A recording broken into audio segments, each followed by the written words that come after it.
Assalamualaikum warahmatullahi wabarakatuh. Innal hamdalillah nahmaduhu wa nasta'inuhu wa nastaghfiruh wa na'udzu billahi min shururi anfusina wa min sayyiati a'malina may yahdihillahu fala mudilla lahu wa may yudlil fala hadiya lahu wa asyhadu an la ilaha illallah wahdahu la syarika lahu wa asyhadu anna Muhammadan abduhu wa rasuluh sallallahu alaihi wa ala alihi wa ashabihi wat tabi'in wa man tabi'ahum bi ihsanin ila yaumiddin wa sallama tasliman katsira amma ba'd. Ikhwani fid din, a'azzani Allah wa iyyakum. Kita di pembahasan akhir di penghujung kitab di halaman 178, yaitu pembahasan tentang hajrul mubtadi'. Dalam kitab-kitab akidah mesti dibawakan pembahasan ini, yaitu pembahasan tentang memboikot atau menghajar ahli bid'ah. Dan ahli bid'ah yang dimaksud adalah apa yang kita telah sebutkan di awal-awal pembahasan, yaitu bid'ah dalam masalah i'tiqad, bid'ah dalam masalah akidah, bid'ah dalam masalah pokok-pokok agama seperti Syiah, seperti Khawarij, Qadariyah, Murji'ah dan yang semisal, Asy'ariyah dan yang semisal. Jadi pembahasan menghajar ahli bid'ah adalah pembahasan yang urgen, yang dijadikan sebagai bahasan akidah oleh para ulama. Apalagi setelah sebelumnya disebutkan tentang kesesatan-kesesatan dari kelompok-kelompok yang menyimpang. Ya.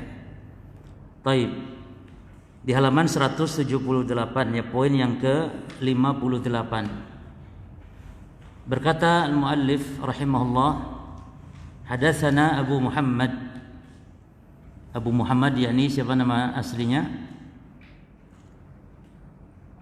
Abu Muhammad yakni Abdurrahman bin atau ibnu Abi Hatim, ya.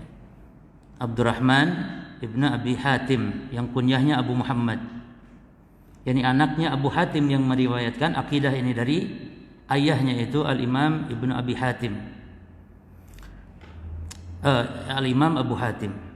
Sami'tu abi, aku mendengar ayahku, yang dimaksud Imam Abu Hatim Ar-Razi, wa Abu Zur'ah dan Al-Imam Abu Zur'ah Ar-Razi,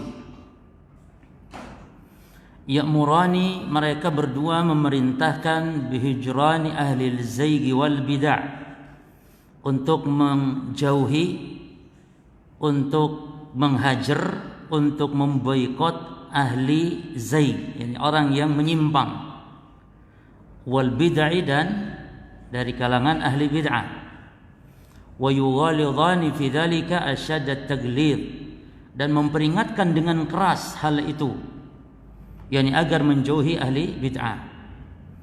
Lalu saya menjelaskan di sini, Syekh Abdul Aziz Ar-Razihi kata beliau, al-hajr ma'nahu at-tarku. Al-hajr, menghajar maknanya yang meninggalkan, yakni tidak bermajlis, tidak berteman akrab. Bahkan lebih jauh dari itu, tidak sekedar tidak bermajlis, tapi lebih jauh dari itu, sampai-sampai tidak menjawab salamnya, padahal menjawab salam hukumnya wajib. Ya, menjawab salam itu hukumnya wajib, tapi kalau ahli bid'ah mengucap salam jangan dijawab. Dan nanti akan ada qawaid ya kawan, sesuatu pasti ada qawaid. Kalau dilakukan dengan mutlak, ini musibah.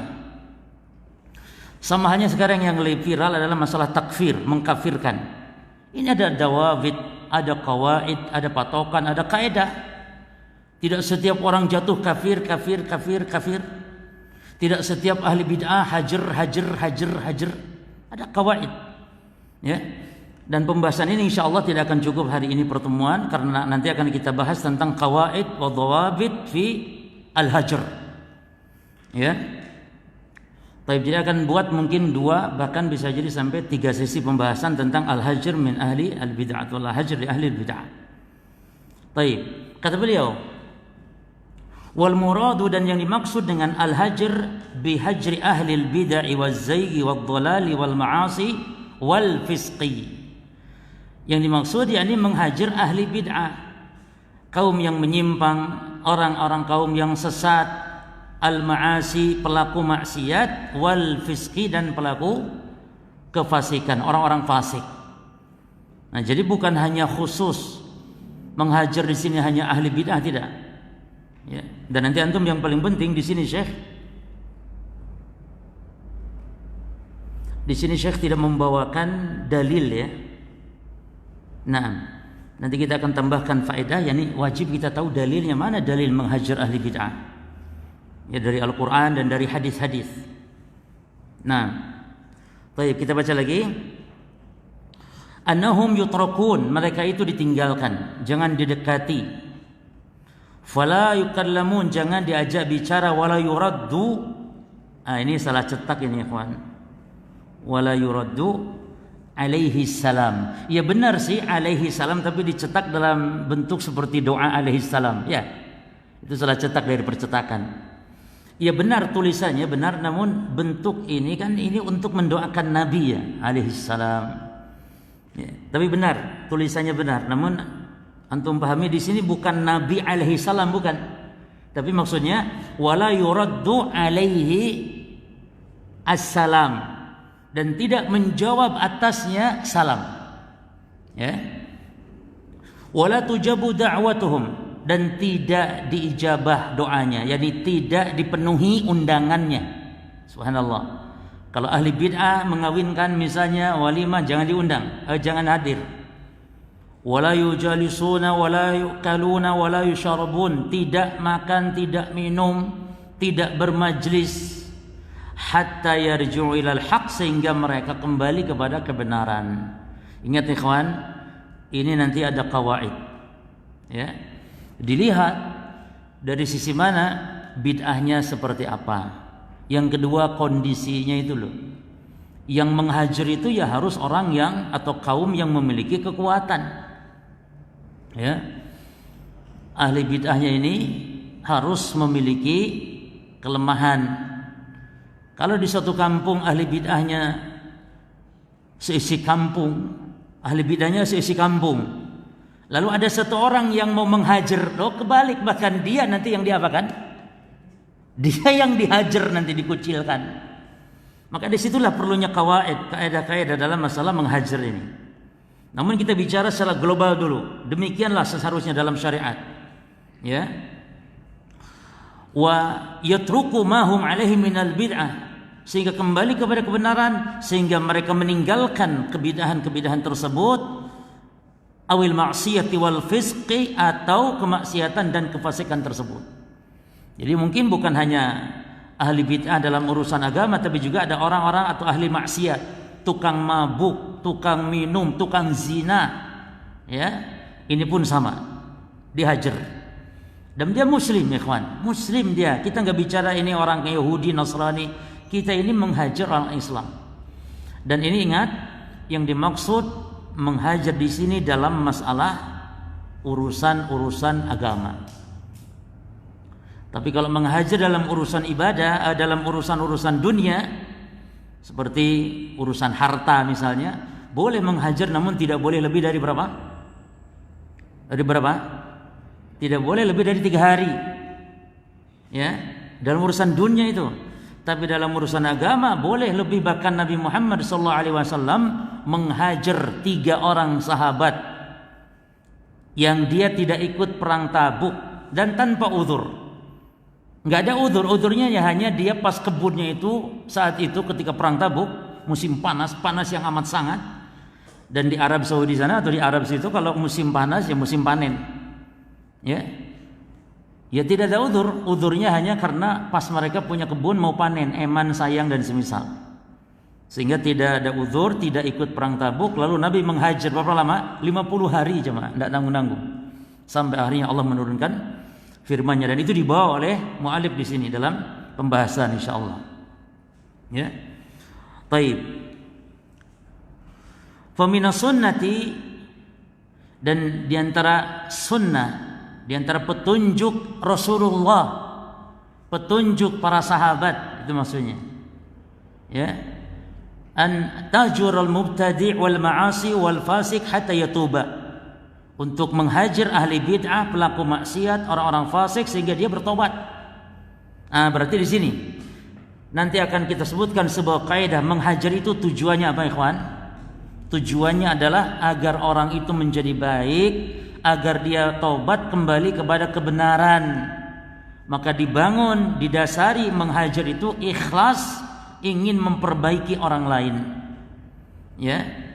Fa innahu idza ra'a ahlal haqqi wa anna an-nasa, karena sesungguhnya apabila dia melihat ahlul haq, ya, jadi pelaku-pelaku bid'ah, pelaku maksiat, orang-orang fasik, ketika melihat orang-orang yang di atas kebenaran, wa annan nasa sayujarunahu wa la yukallimunahu, orang-orang akan menghajar, tidak mengajak bicara, wala yuruduna alaihi assalam atau alaihi assalam, tidak menjawab salamnya, wala yujibuna da'watahu, tidak juga memenuhi undangannya, hina idzin yu'annibuhu dhamiruh, maka saat itu ahli bid'ah, pelaku maksiat tersebut akan merasa,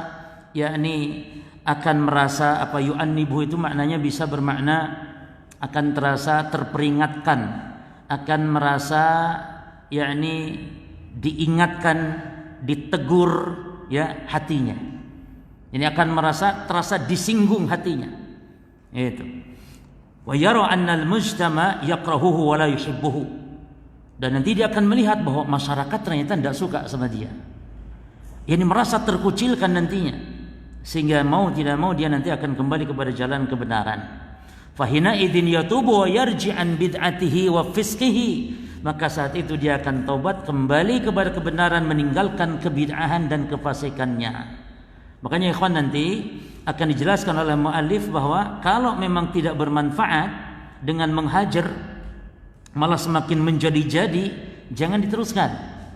Tapi dengan metode lain, lawan dari al-hajar yakni at-ta'lif. Apa namanya? At-ta'lif, dengan merangkul, dengan pendekatan.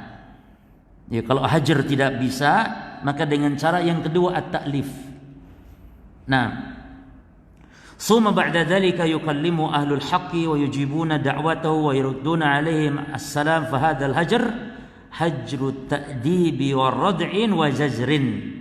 Lalu setelah itu ya kembali diajak bicara. Kalau dia sudah kembali dia didekati, kembali menjawab salamnya, memenuhi undangannya. Dan ini hajar, maknanya hajar dalam rangka ta'dib. Ta'dib apa? Mendidik, mengajarkan, dan agar orang takut. Dan ini hajar sebagai hajar peringatan. Ya, peringatan. Baik. Kemudian ikhwan kita bahas dulu sedikit, kita tambahkan fawaid dari kitab yang lain, itu tentang masalah al-hajar li ahli al-bid'ah. Yang pertama dalil tentang al-hajar. Yang pertama, kita ambil dari Al-Quran, lalu dari hadis, lalu dari kalamnya para salaf. Dari Al-Quran dulu ya ikhwan. Kalau dari Al-Quran mungkin cukup 2 firman Allah. Banyak ya, tapi kita batasi 2 saja. Yang pertama di surah Ali Imran, Al-An'am, ayat 68. Di surah Al-An'am ayat 68 Allah Ta'ala mengatakan, wa idza ra'aital ladzina yakhuduna fi ayatina, apabila engkau melihat orang-orang yang memperolok-olok ayat-ayat kami. Dan ahli bid'ah termasuk golongan ini. Ya, ahli bid'ah masuk golongan ini. Alladzina yakhuduna fi ayatina, memperolok ayat-ayat Allah. Maka Allah mengatakan fa'arid anhum. Ini dia syahidnya. Maka berpalinglah dari mereka, hajar mereka. Fa'arid anhum hatta yakhudhu fi haditsin ghairih, sehingga mereka berbicara dengan pembicaraan yang lain. Nah, tidak boleh duduk, tidak boleh dekat. Bahkan Allah perintahkan fa'arid anhum hatta yakhudhu fi haditsin ghairih. Ya, Al-An'am 68. Dan ini dijelaskan oleh para ulama. Di antaranya dalam kitab-kitab tafsir ya, di antara tafsir Tabari, tafsir Al-Qurtubi, Ibnu Katsir, kata mereka ini semua kitab-kitab tafsir menjelaskan hadhil ayah dalalatun ala tahrim mujalasati ahlil bid'ah. Ayat ini menunjukkan tahrim. Apa tahrim? Haram mujalasati ahlil bid'ah. Bermajlis dengan ahlil bid'ah wal ahwa, termasuk wa ahlil kabairi wal ma'asi. Termasuk ahlul kabair, pelaku-pelaku dosa besar, wal ma'asi, dan pelaku-pelaku maksiat. Ya, karena tidak ada dosa yang lebih besar setelah dosa syirik, dosa kufur adalah dosa bid'ah, lalu kabair. Bid'ah dulu baru kemudian kabair, dosa-dosa besar.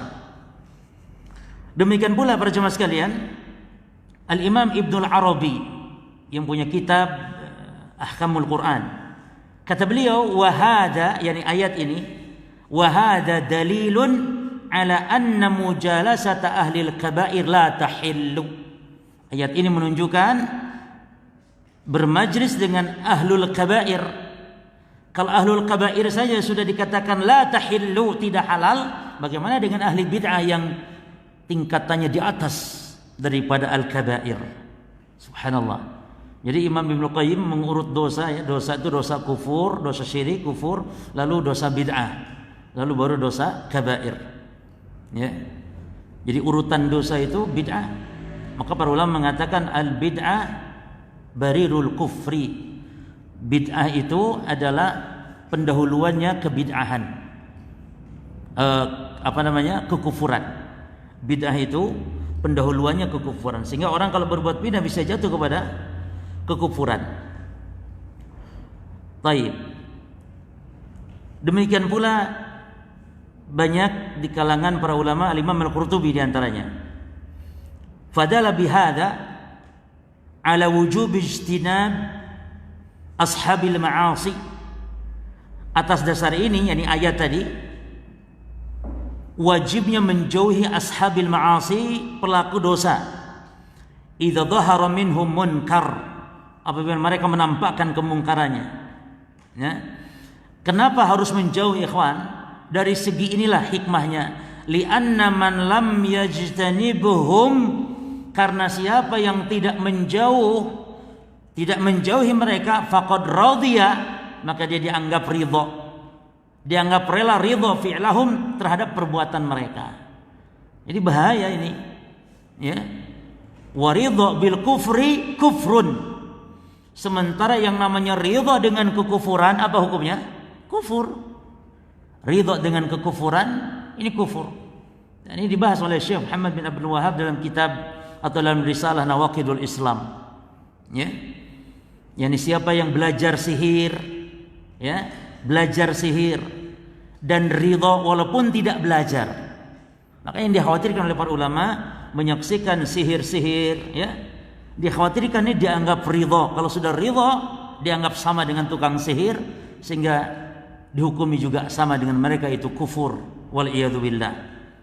Nah, yang kedua, ikhwan, di surah An-Nisa ayat 140.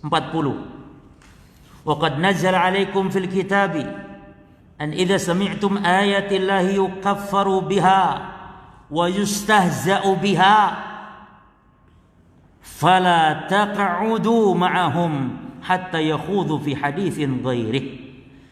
Kata Allah, sungguh Allah telah menurunkan kepada kalian Alkitab, ya, Allah telah menurunkan kepada kamu Alkitab, Al-Quran, yaitu idza sami'tum ayatillahi yukaffaru biha, apabila mendengar ayat-ayat Allah, ya, diingkarinya, wa yustahza'u biha, dan diolok-oloknya, maka fala taqudu, hadha huwa syahid, fala taqudu ma'ahum hatta yakhudhu fi haditsin ghairi. Jangan duduk bersama mereka sehingga mereka berbicara yang lain. Subhanallah. Dua ayat dan semisal banyak ayat-ayat dalam Al-Qur'an. Adapun yang ketiga dari hadis dalam riwayat Al-Imam Al-Bukhari, ya. Hadis ini diriwayatkan oleh Imam Bukhari dan juga Imam Muslim. Itu hadis Aisyah radhiyallahu anha ketika Aisyah membacakan ya firman Allah Subhanahu wa taala di surah Ali Imran. Ini yang Anda maksud tadi, surah Ali Imran. Yani Rasulullah membaca surat ini.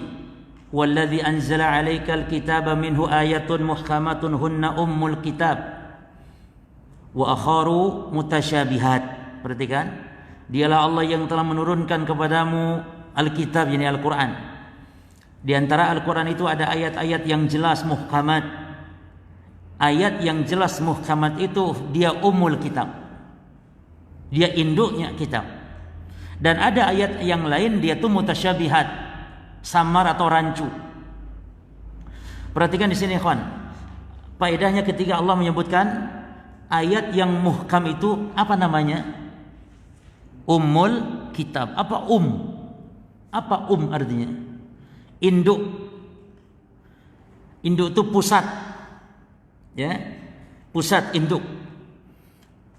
Kata para ulama, ini faedahnya adalah ketika kita mendapati ayat yang mutasyabihat menurut kita, mutasyabih menurut kita yang enggak tahu. Karena ayat itu disebut mutasyabih bagi orang yang jahil, orang yang enggak ngerti. Bagi ulama tidak ada ayat yang namanya mutasyabihat. Semua ayat muhkam. Bagi orang yang alim semua ayat muhkam. Ayat mutasyabih itu yang bagi yang tidak tahu. Maka kaedahnya berdasarkan ayat ini, kalau kita mendapati ayat yang menurut kita muhkam, menurut kita mutasyabih, maka kaedahnya adalah kembalikan, pegang kita yang muhkam, karena yang muhkam adalah induk, tempat kembali kan namanya. Indonesia induknya Jakarta, ya kan, induknya, maka kembalikan kepada induknya. Sehingga kalau ada ayat yang mutasyabihat, maka kembalikan kepada yang muhkam. Kalau misalnya ikhwan ada ayat Allah mengatakan qul huwallahu ahad, ini muhkam namanya. Ini muhkam. Lalu ada ayat inna nahnu nazzalna dzikra, ini mutasyabihat bagi sebagian orang. Yaitu Allah berfirman sesungguhnya kami. Kami berapa orang kalau kami? Banyak. Mutasyabih tidak ini ayat, mutasyabih bagi sebagian orang. Berarti Allah ini banyak, rancu dalam pemahaman mereka. Maka ketika mendapati ayat ini bagi orang awam, kembalikan kepada yang muhkam. Yani Allah walaupun ngomong kami, tetap Allah esa, tetap Allah itu ahad. Jelas di sini. Setiap dalil ya ikhwan, kalau kita mendapatkan sesuatu yang menurut kita mutasyabih, kembalikan kepada yang muhkam. Jangan antum pikirin yang mutasyabih. Jangan dipikirin sendiri, tanya kepada ahlinya. Kalau tidak mampu, kembalikan kepada yang muhkam. Ini mesti, ini kaidah. Karena Allah mengatakan minhu ayatun muhkamatun hunna ummul kitab wa ukhra mutasyabihat. Perhatikan kata Allah, fa ammal ladzina fi qulubihim zayg, adapun orang yang dalam hatinya ada kesesatan, ada penyimpangan, dia pasti akan ikut ayat-ayat yang bagaimana? Tidak mau dia ngikut ayat yang muhkam. Karena kalau muhkam itu enggak bisa diotak-atik. Dia akan fayatabi'una ma tashabaha min. Dia akan ikut, dia akan ambil ayat yang mutasyabih agar bisa diotak-atik. Kan kalau mutasyabih masih bisa diotak-atik, disesuaikan dengan hawa nafsunya. Tapi yang muhkam tidak bisa. Ya. Apa tujuannya kata Allah wabtigha at-ta'wili? Ibtigha al-fitnah wabtigha at-ta'wili. Tujuannya untuk membuat fitnah dan untuk mentakwil-takwil ayat. Subhanallah. Nabi ikhwan ketika membaca ayat ini, Aisyah mengatakan bahwasanya Rasulullah ketika membaca ayat ini, lalu beliau mengatakan fa idza ra'aital ladzina yattabi'una ma tashabaha min,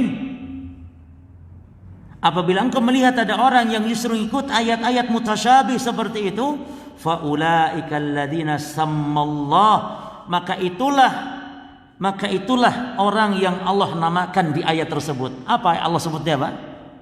Alladzina fi qulubihim zayg, orang yang menyimpang itu, ahli bid'ah itu. Kata Nabi fahdharuhum, ini dia garis bawah, fahdharuhum, yani hajar dia, hajar jauhi, tinggalkan, hati-hati terhadap mereka, kata Nabi. Subhanallah, ini ayat ditafsirkan oleh Nabi, oleh sunnah. Luar biasa, jelas, tegas, ayat ditafsirkan oleh Nabi SAW. Jadi ahli bid'ah dijauhi, jangan malah didekati, jangan dijadikan teman akrab. Ya. Demikian pula Al-Imam Malik. Perkataan Al-Imam Malik. Imam Malik mengatakan, "Iyyakum wal bid'ah." Kata Imam Malik, hati-hati kalian dengan yang namanya bid'ah. Qila, ya Aba Abdillah, wa mal bid'ah? Lalu Imam Malik ditanya, wahai Abu Abdullah, apa itu bid'ah? Apa itu bid'ah? Kata Imam Malik, ahlul bid'ah alladhi yatakallamuna.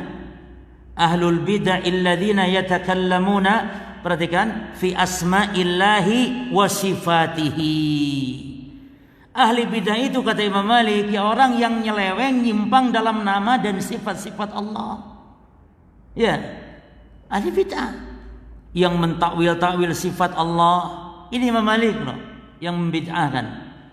Wa ilmihi wa qudratihi, tentang ilmu dan takdir Allah, seperti Qadariyah. Jadi yang dimaksud Imam Malik siapa? Jelas mereka yang menyimpang dalam nama dan sifat, seperti Jahmiyah, Mu'tazilah dan al-mutakallimun yang lain, kal Maturidiyah wal Asy'ariyah wa Qulabiyah. Lalu wala yaskutuna amma sakata anhu sahabah. Ahli bidah juga kaum yang dia tidak diam, yang para sahabat diam. Ya, para sahabat diam, tidak membicarakan. Dia berbicara, yang para sahabat diam. Wattabi'una lahum bi ihsan, demikian pula para tabi'in. Ini bahaya, kawan. Al-Imam Al-Fudail bin Iyad yang berikutnya. Ini tentang bahayanya kebid'ahan dan wajib menjauhi ahli bid'ah. Man ahabba sahiba bid'atin ahbatallahu amalahu wa akhraja nural Islam min qalbih. Al-Imam Al-Fudail bin Iyad mengatakan, siapa yang cinta, suka dengan ahli bid'ah, maka Allah akan membatalkan amalannya dan Allah akan mengeluarkan cahaya Islam dari hatinya. Na'udzubillah min dzalik. Ya. Demikian pula wa man zawaja karimatahum min mubtadi' faqad qata'a rahimaha. Siapa yang mengawinkan, subhanallah, siapa yang mengawinkan kerabatnya kepada ahli bid'ah, maka berarti dia telah memutuskan kekerabatannya. Haram menikahkan, kita punya kerabat, apalagi anak, na'udzubillah, mengawinkan dengan orang Syiah, mengawinkan dengan orang Sufi. Sah apa tidak? Sahnya sah, karena mereka Muslim. Sah. Namun akan merusak agama. Bagaimana kita rela kerabat kita dirusak agamanya? Ya. Maka siapa yang menikahkan karimatahu min mubtadi' faqad qata'a rahimaha. Wa man jalasa ma'a sahibi bid'atin, perhatikan, siapa yang duduk bermajlis dengan ahli bid'ah, lam yu'tal hikmah, Allah tidak akan memberi ilmu. Lihat, orang yang lulusan mana ya, lulusan Madinah, mau doktor, mau apa, ketika pulang ke Indonesia, bahkan ada yang gelarnya profesor, namun dia bergaul akrab dengan ahli bid'ah, maka tetap hilang ilmunya. Hilang. Orang yang gaul dengan ahli bid'ah, bermajlis dengan ahli bid'ah, hilang ilmunya, kebid'ahnya akan masuk. Na'udzubillah min dzalik. Nah, maka demikian besarnya pengaruh bermajlis dengan ahli bidah, sampai-sampai antum catat perkataan Abul Jauza. Abul Jauza. Ini semua bisa antum lihat di kitab Al-Ibanah Al-Kubra karya Al-Imam Ibnu Battah. Pokoknya bahasan-bahasan seperti ini, mungkin antum bertanya, itu ucapan di mana dinukilnya? Di kitab-kitab akidah ahli sunnah. Di kitab-kitab akidah ahli sunnah. Ya, di antaranya Syarah Usul I'tiqad Ahli Sunnah wal Jamaah karya Imam Al-Lalikai. Di situ hadis-hadis bersanad yang menjelaskan tentang akidah ahli sunnah, kalam-kalam para ulama. Jadi antum kalau ingin tahu nanti bagaimana akidahnya Syafi'i, akidahnya Malik, akidahnya imam-imam, akidah para ulama ahli sunnah, itu telah dikumpulkan. Akidahnya Bukhari itu telah dinukil oleh Al-Imam Al-Lalikai dalam kitab Syarah Usul I'tiqad Ahli Sunnah wal Jamaah. Nah, Abul Jauzah mengatakan, la antu zawiranil qiradah wal khanazir fi darin, sungguh aku bertetangga dengan monyet dan babi, ahabbu ilayya, lebih aku sukai daripada min an yuzawirani rajulun min ahli al-ahwa, daripada aku bertetangga dengan seorang lelaki dari ahli bid'ah. Subhanallah, sampai gitu. Ini ucapan yang dalam, maknanya yang enggak gitu-gitu amat sih. Tapi maksudnya saking harus jijinya kita tetanggaan dengan ahli bid'ah, demikian sampai diibaratkan. La antu zawiranil qiradatu wal khanajir fi darin ahabbu ilayya, bertetangga dengan monyet dan babi lebih aku suka daripada min antu zawirani rajulun min ahli al-ahwa. Lalu kata beliau, wa qad dakhalu fi hadhihi al-ayah, dan masuk ya terhadap ayat ini, yaitu apa? Allah mengatakan di surah Ali Imran ayat 119. Jadi Imam Abul Jauzah lalu membacakan firman Allah. Ya. Baik. Banyak para ulama, di antaranya Ibnu Abbas dari kalangan salaf sekarang mendekati dengan zaman Nabi. Di dalam kitab Al-Ajuri,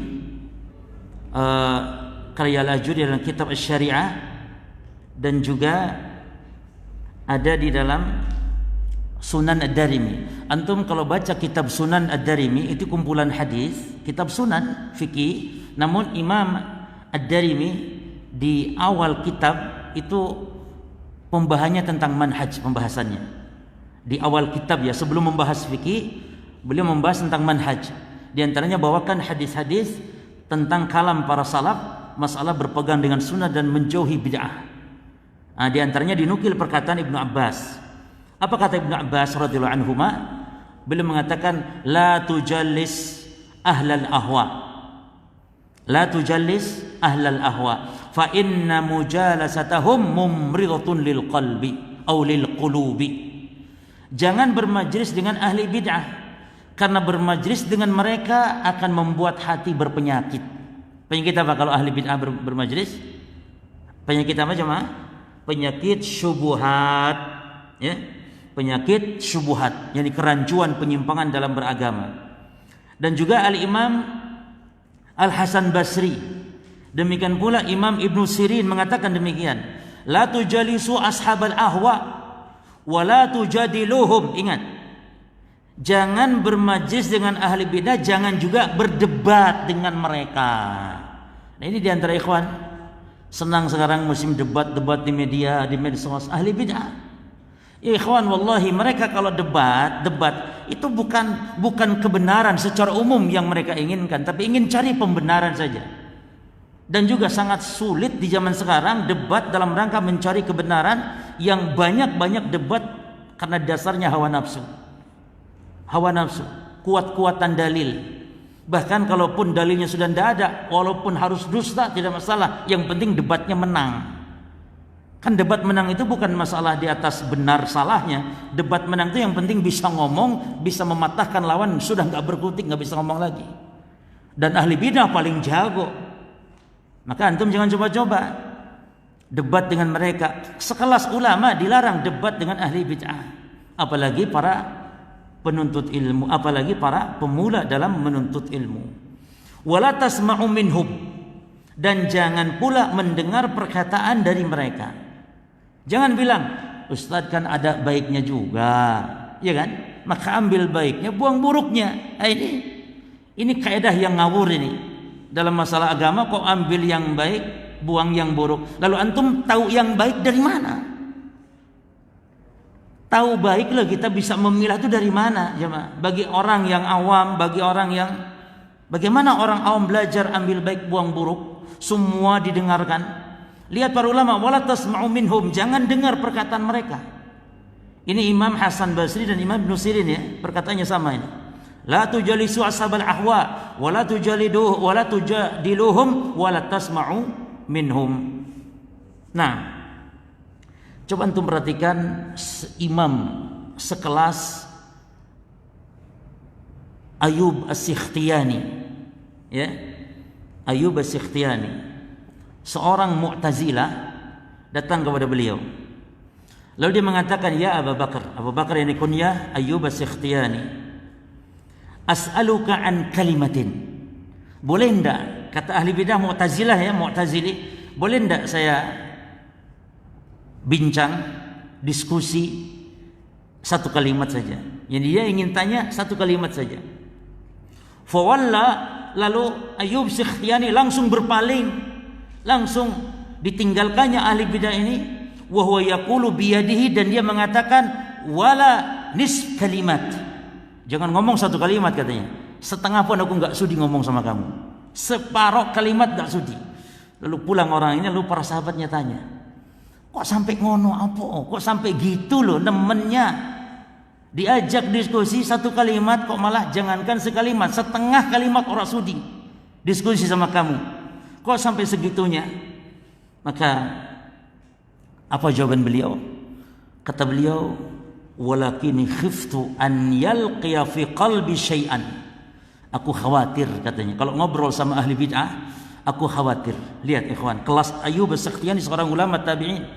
Aku khawatir nanti masuk ke dalam hatiku sesuatu, yakni suatu syubhat masuk, fa ajhadu an ukhrijahu min qalbi, lalu aku berusaha untuk mengeluarkan syubhat dari hatiku, fala astati'u, dan nantinya aku khawatir aku tidak sanggup mengeluarkannya. Jadi khawatir syubhat masuk, setelah masuk khawatir dia tidak mampu untuk mengeluarkan syubhat tersebut. Imam.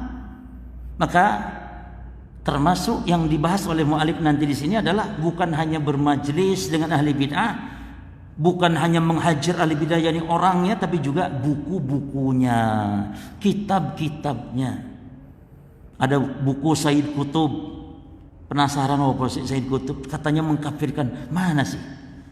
Buku Said Qutb, buku-buku orang-orang Khawarij, buku-buku orang-orang Syiah, buku-buku tasawuf, ya. Jangan dibaca. Jangan dibaca demi menyelamatkan akidah, demi menyelamatkan hati dari kotornya syubhat waliyadzubillah. Maka Imam Abu Hanifah ya kawan, dulunya ahlu al-jidal. Imam Abu Hanifah itu kan imam yang cerdas, akalnya cerdas sekali. Kalau debat-debat banyak kalah orang-orang. Namun akhirnya Imam Abu Hanifah menyadari banyak debat akan justru mengurangi ilmu, sehingga beliau akhirnya fokus, ya, tidak banyak debat lagi dengan ahli bid'ah, dengan orang-orang ateis, tidak. Imam Abu Hanifah akhirnya fokus dengan ilmu, meninggalkan jadal, summa tarakal jadal wa raja' ilal fikhi, lalu beliau kembali mempelajari fikih wa sunnah, mempelajari sunnah, wa shara imaman. Dulu waktu tukang debat Abu Hanifah enggak jadi imam, enggak jadi imam kaum muslimin, enggak menjadi ulama besar, tidak. Ketika suka debat dengan ahli bid'ah, setelah ditinggalkannya debat-debat dengan ahli bid'ah, maka beliau menjadi imamnya ahli sunnah wal jamaah. Bahkan imam madhab itu madhab Hanafi yang berkembang banyak murid-muridnya. Awalnya tukang debat, maka tidak barokah. Sehingga Imam Ahmad mengatakan prinsip sunnah, usul sunnah indana at-tamasuk bima kana alaihi ashabu Rasulillah sallallahu alaihi wasallam wa tarkul bid'ah. Fa inna kulla bid'atin dhalalah wa tarkul mira' wal jidala fid din. Itu prinsip sunnah, prinsip akidah al-sunnah. Yang berpegang dengan apa yang dipegang oleh para sahabat, meninggalkan bid'ah karena setiap bid'ah sesat, dan meninggalkan al-mira' wal jidal, meninggalkan perdebatan, perselisihan, ya. Baik, di antaranya lagi, atau mungkin kita cukupkan, atau coba kita dengar perkataan Sufyan Ats-Tsauri. Sufyan Ats-Tsauri, beliau mengatakan, qala man jalasa sahiba bid'atin, siapa yang bermajlis dengan ahli bid'ah, lam yaslam min ihdas salasin, maka dia tidak akan selamat satu dari tiga kemungkinan. Kemungkinan pertama, imma ayyakuna fitnatan li ghairihi, bisa jadi dia membuat fitnah kepada yang lain. Artinya ikhwan, dianya mungkin tidak terfitnah ya, tapi nanti yang terfitnahnya orang lain. Yang terfitnahnya orang lain. Mungkin ada seorang ahli sunnah, apalagi dia tokoh ahli sunnah, seorang duat dai ahli sunnah dia akrab dengan ahli bid'ah. Makanya jangan zaman sekarang hati-hati, terkadang jangan gampang foto bareng selfie dengan ahli bid'ah. Nanti kaum muslimin ahli sunnah melihatlah ini tokoh ahli sunnah, apalagi makan bareng di meja di kafe lagi misalnya, selfie. Oh, tuh kan berteman akrab. Akhirnya orang awam akan mendengarkan ahli bid'ah tadi. Orang awam akan mendengarkan ahli bid'ah tadi sebagai bentuk tazkiyah, ya, dari ahli sunnah, karena sebab tadi berteman akrab. Dianya mau atau duduk bermajlis sekedar duduk selfie tok. Maka jangan sembarangan. Tadi zaman kita nih banyak sekarang musibah ya kawan. Dikit-dikit minta foto. Itu hati-hati. Ya. Minta foto bareng nanti disebar, dan sekarang mudah sekali viral foto itu. 1 detik, hitungan detik langsung ke seluruh jagat raya terlihat foto kita. Ya. Maka alhamdulillah antum kalau punya medsos media, ya, jangan medsos isinya kayak album foto kenangan, semua diupload. Lagi makan diupload, lagi apa diupload. Ya.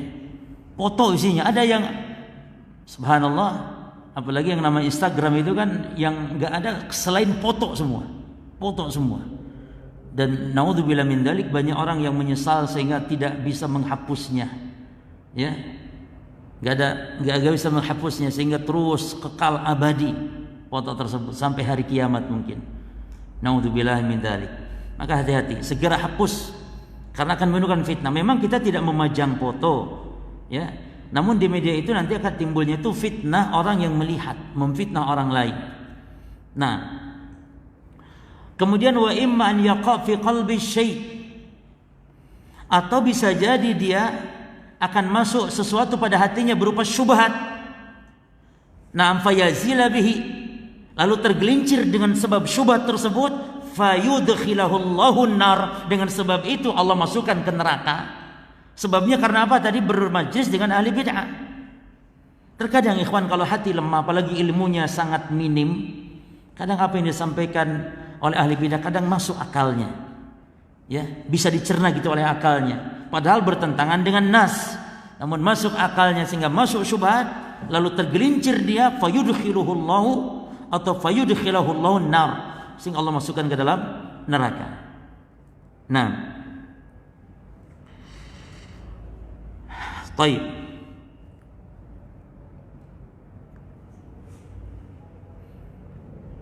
Lalu apa dawabit asy-syar'iyyah li al-hajr? Namun sebelumnya kita baca dulu, kita selesaikan perkataan muallif. Setelah selesai kita baca perkataan muallif, lalu kita tambahkan faedah tentang dawabit fil hajr. Kita selesaikan dulu. Berkata al-muallif hafizahullah ta'ala, wa dhahaba ba'dul muhaqqiqina min ahli al-ilm.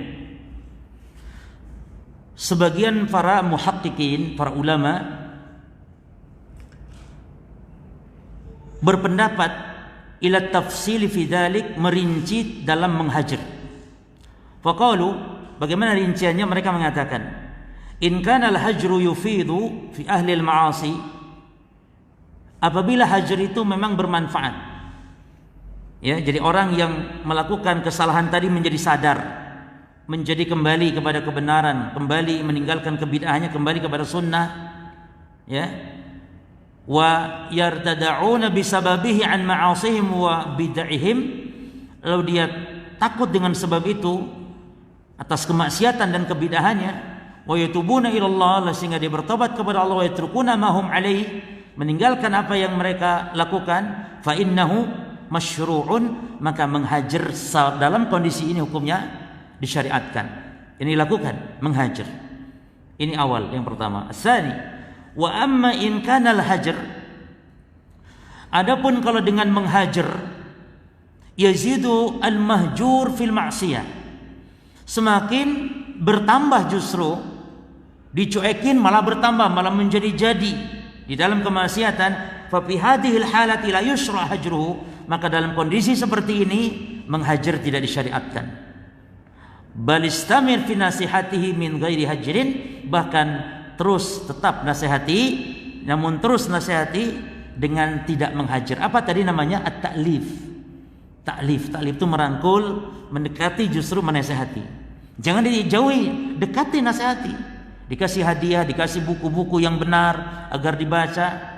Dan ini sebagaimana kata Syekhul Islam Ibnu Taimiyah rahimahullahu taala. Jadi hajar itu ibarat obat, ikhwan. Kalau obat itu bermanfaat, sembuh, teruskan.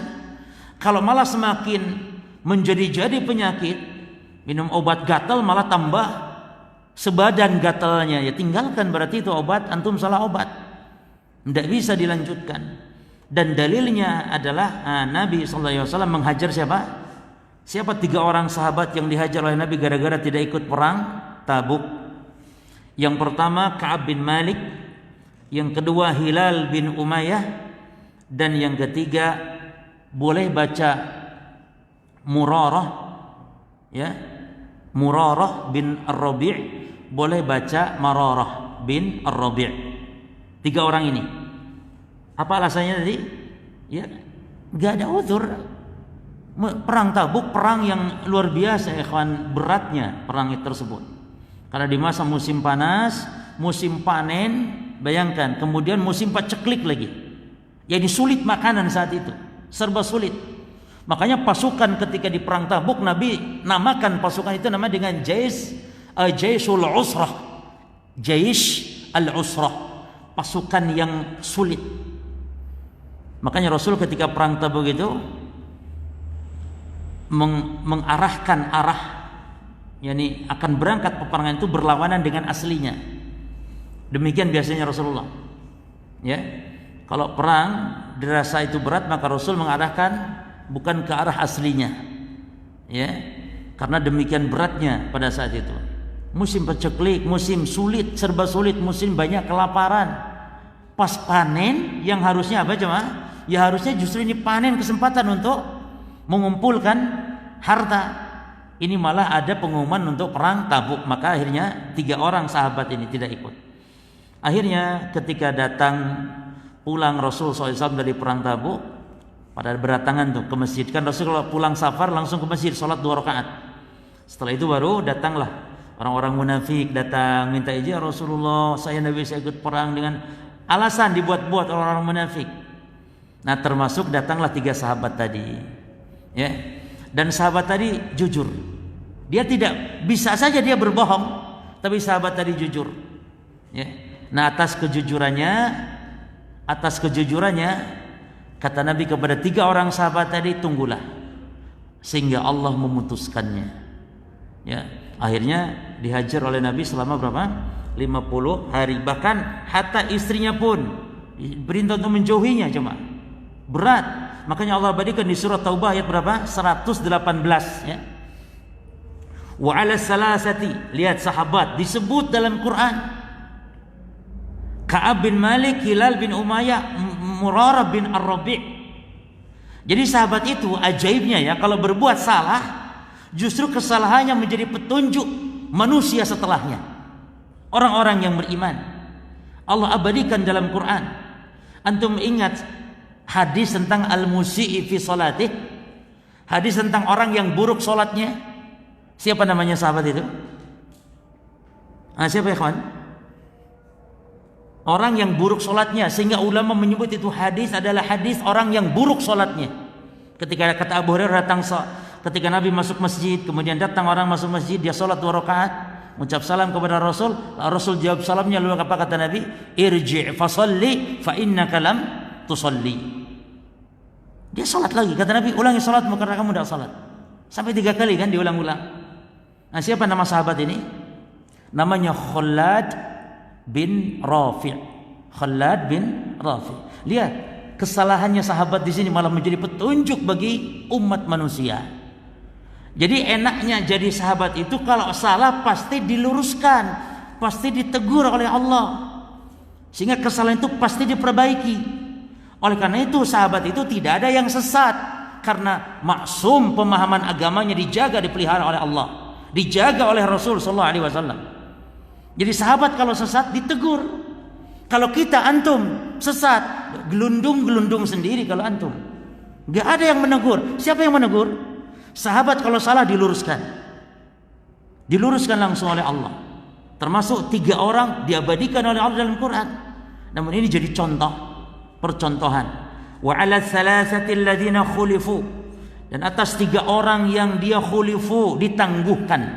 Kata Ibnu Abbas, apa maksudnya khulifu di sini? Ai anit taubah. Yani taubatnya itu ditangguhkan oleh Allah. Yani tidak diterima taubatnya sementara ini. Sampai kapan? Tidak tahu saat itu. Sama Rasul dihajar selama 50 hari. 50 hari atau 50 malam. Sehingga Allah pun menurunkan ayat tentang mereka menerima taubat mereka, ya. Kemudian hatta idza dhaqat alaihimul ardu bima rahubat, sampai akhirnya merasa sempit dunia bagi mereka. Bagaimana mereka 50 hari ya jemaah, sampai dengan keluarganya pun disuruh pisah. Wa dhaqat alaihimu anfusum, sampai hati mereka merasa sempit.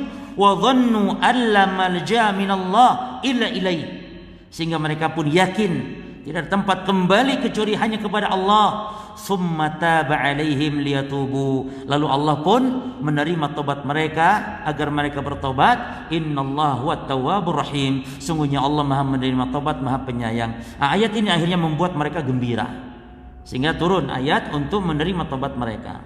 Nah, dalam kesempatan ini ikhwan, dalam kesempatan ini 3 orang akhirnya dihajar, yang akhirnya dia sadar kemudian kembali kepada jalan kebenaran, ya. Nah, namun ini disesuaikan dengan zaman kita sekarang. Perhatikan kata beliau, wa hadza qaulun hasan wala siyama fi hadzal zaman. Yang mentafsir tentang menghajar itu bagus. Lebih-lebih di zaman kita sekarang sangat butuh dalam menghajar itu perincian. Sangat butuh. Yani disesuaikan dengan kondisi. Disesuaikan. Fa inna ahlal bid'ah wal fisqi idza hajartahum, karena sesungguhnya ahli bid'ah, ahli kemaksiatan, apabila engkau menghajarnya mereka, fa innahum, yani di zaman sekarang engkau hajar mereka, engkau tinggalkan, jauhi mereka, engkau kucilkan mereka, engkau cuekkan mereka, la yubaluna bidzalik, mereka enggak peduli. Antum hajar mereka, ya ahli bidah zaman sekarang. Ini Syekh bercerita ahli bidah zaman sekarang. Antum hajar mereka, mereka juga cuek, ngapain? Apalagi ahli bidahnya lebih banyak daripada ahlu sunnah, ya. Wa dzalika annahu idza hajara fa innahu sayajidu man, karena ketika antum hajar mereka, mereka akan mendapatkan orang yang akan yusahibuhu wa yuayyiduhu. Akan ada orang yang menemaninya, mendukungnya, yang pro lebih banyak kepada mereka. Dalam satu kampung, banyak ahli sunnahnya atau banyak yang lebih cenderung kepada kebid'ahan? Banyak yang cenderung kepada, justru ahli sunnah banyak dikucilkan. Maka dalam kondisi itu tidak tepat antum menghajar, karena sebelum antum menghajar, antum sudah dikucilkan terlebih dahulu. Bagaimana antum menghajar mereka? Maka nanti akan ada kaidah-kaidahnya di pertemuan besok insyaallah. Ya, kita baca lagi. Fa bi hadhil halala tahjiruhu, maka dalam kondisi ini tidak boleh engkau menghajarnya. Wa inna mastamir fi nasihatihi la'allahu yatubu. Namun nasihatilah agar mudah-mudahan mereka bertobat. Baik. Perhatikan ikhwan, beliau membedakan antara hajar dalam urusan agama dan hajar dalam urusan dunia. Kata beliau, wa hadzal hajrul ladzi li ajli din, dan hajar yang karena sebab agama, karena kesesatan, karena kemaksiatan dihajar atau ditinggalkan, dijauh, dicuekin itu, laisa lahu haddun muhaddad, tidak ada batasannya. Jadi kalau menghajar urusan agama tidak ada batasan. Terus hajar sampai dia sadar, bisa tahunan tidak masalah. Misalnya, terus walau kana al-hajru li muddatin tawilah, walaupun menghajar dengan masa yang lama. Walihada hajara nabiyyu haula'i tsalatsa alladziina takhallafu an ghazwati Tabuk 50 lailah. Oleh karena itu Rasulullah SAW menghajar 3 orang sahabat karena sebab tidak mengikuti perang Tabuk. Berapa lama? 50 malam. Amma idza kana al-hajru min ajri dunya, namun apabila menghajar karena urusan dunia, ya, wa min ajli tahsili hadzin nafsi wa syahwatiha, dan menghajar dalam tujuannya ini untuk kepentingan pribadi, ya, pribadi, fala yajuzu dzalika aktsar min salasati ayyam, maka tidak boleh lebih dari berapa hari? 3 hari. Berdasarkan sabda Nabi sallallahu alaihi wasallam, apa kata Nabi? La yahilu lirajul an yahjura akhahu fawqa salasi layalin. Tidak boleh bagi seseorang menghajar saudaranya, mencuekkan saudaranya selama lebih dari 3 malam. Yaltaqiyani, mereka ketika saling ketemu, fayu'ridu hadza wa yu'ridu hadza, saling memalingkan muka. Enggak boleh, bolehnya dibatasi 3 hari saja. Lalu siapa yang paling baik? Wa khairuhum alladzi yabda'u bis salam, yang paling baik, yang paling mengawali, yang paling mendahului untuk memulai damai. Itu yang paling baik. Ya. Jadi boleh 3 hari. Baik. Walihada kana Abu Hatim Abu Zur'ah rahimahumallahu taala ya'murani bihajri ahli zaygh wal bid'ah. Oleh karena ini Al-Imam Abu Hatim dan Imam Abu Zur'ah dalam kitab kita ini, mereka memerintahkan untuk menghajar ahli bidah dan orang kaum yang menyimpang. Baik. Wa ahlu zaygh, siapa ahlu zaygh? Ahlu zaygh humul ladzina atau hum adzan dah. Baik. Saya. Baik, ahlu zaygh dulu. Hum ahlul inhiraf. Yang dimaksud dengan ahlu zaygh, orang yang menyimpang itu mereka yang al-inhiraf. Inhiraf artinya menyimpang. Alladzina indahum syubah. Itu mereka yang memiliki syubhat. Ya. Wazaghu 'anil haqqi wa malu anhu. Berpaling dari kebenaran dan cenderung, ya, meninggalkan kebenaran. Sawa'un akana fisqan, baik dia itu orang-orang yang fasik, karena yashrabul khamra, misalnya meminum khamar, wa yata'ammal birriba, atau yang bermuamalah dengan riba, atau yang durhaka kepada orang tuanya, atau yang memutus silaturahim. Itu yang dimaksud dengan ahlu az-zayd, ya. Adapun al-mubtadi'ah ka'an yakuna jahmiyan atau qadariyan atau kharijiyan atau sufiyan. Adapun yang dimaksud mubtadi'ah siapa? Orang yang menyimpang dalam pokok-pokok agama seperti orang-orang Syiah, Jahmiyah, Qadariyah, Khawarij, dan juga orang-orang sufi. Antum ingat di pembahasan awal, usulul firaq itu ada 4 tambah 1 sufi menjadi 5. Yani sumber biangnya kelompok menyimpang itu 4. Apa yang 4 itu ya kawan? Al-Khawarij, wal-Rafidah, wal-Qadariyah, wal-Murji'ah, wal-Sufiyah. Sufi, tarekat. Ya, itu biang penyimpangan, biang kesesatan, biang kelompok menyimpang. Jadi kelompok-kelompok lain ya sumbernya dari 4 itu ditambah 1 apa tadi? As-Sufiyah. Ya, baik. Insyaallah nanti kita baca sedikit perkataan muallif, ya. Itu tentang metode taklif yang digunakan oleh Rasul ketika agar orang itu sadar dari kesalahannya. Tidak harus dihajar, tidak. Justru terkadang metode taklif yang dipraktekkan oleh Rasul sallallahu alaihi wasallam. Nanti setelah ini kita akan kaji apa? Dawabit wa qawaid fil hajr. Yani kaidah-kaidah dan patokan-patokan dalam menghajar. Baik, mudah-mudahan bermanfaat. Ini yang bisa disampaikan. Allah taala alam. Subhanakallahumma bihamdika asyhadu an la ilaha illa anta astaghfiruka wa atubu ilaik. Wassalamualaikum warahmatullahi wabarakatuh.